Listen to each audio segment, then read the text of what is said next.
Bonjour, hier c'était un très beau jour pour Hugo Frey puisque c'était le jour de son mariage avec Muriel.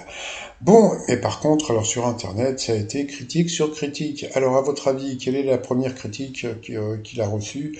Eh bien, la première critique, eh bien, c'est sur l'âge. Ah bah oui, c'est vrai que bon, la presse a beaucoup titré qu'il avait 94 ans et qu'elle avait 45 ans de moins, mais personne n'a fait le calcul. Allez, aujourd'hui c'est la rentrée des classes, on prend sa petite calculette, 94 moins 45 égale 49 ans. Oui, bon, ça passe, ouais, mais façon de parler, c'est-à-dire que comme le disent certains, à 50 ans, elle avait quel âge, Mumu? Bah oui, mais bon, allez, oh, voilà. Bon, bah sinon, qu'est-ce qu'il y a eu encore comme critique? Bon, d'abord, moi je la trouve très très jolie, franchement, elle est très jolie. Alors l'autre critique qu'il y a eu, c'est que sa première femme, son unique femme, est décédée l'année dernière, en 2022. Et ça, bon, beaucoup de gens disent, oui, bah ça y est, donc il a attendu qu'elle meure pour se marier.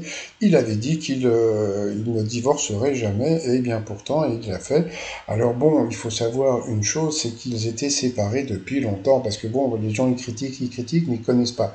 Ils étaient séparés depuis longtemps, même s'ils vivaient un petit peu, encore un peu sous le même toit, mais bon, on va dire comme des amis. Et donc voilà, donc il y a eu pas mal de critiques sur ça, mais bon, comme je dis, une petite cure de jouvence pour le chanteur Hugo Frey. Alors bon, il y a eu des critiques qui ont été un peu connes, et voilà, quoi. Donc bon, tout à force, j'ai trouvé ça. 45 ans d'écart avec sa femme, et quand le viager, l'amour frappe à sa porte, bon, voilà. Après, il y a eu Bravo, Hugues et ICO, si vous y arrivez encore. Je vais vous dire franchement, hier, je voulais la faire. J'ai hésité, je l'ai pas faite, hein. On respecte un peu quand même. Comment... Alors ça c'était drôle par contre, hein. Comment vous avez fait pour faire tenir Renault? Il y a un trucage, c'est vrai que Renault, on avait l'impression que c'était une statue de cire. Après, pourquoi donner l'âge du marié et pas de l'épouse? C'est ce que j'ai fait en début de vidéo. Encore une qui assure son avenir, bah oui, mais le problème c'est que bon, dans l'amour, hein, voilà, après, ça c'était rigolo, vu tous les vieux, il devait y avoir de la purée, ça c'était rigolo.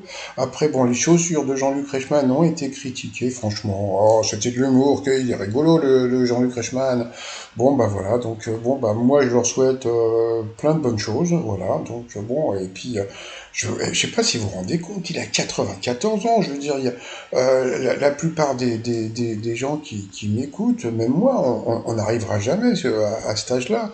Et franchement, chapeau, je sais pas comment il a fait pour tenir, hein, parce que franchement, chapeau, monsieur Offray. Hugues. Allez, je vous dis à plus tard. Bye bye. Hugues.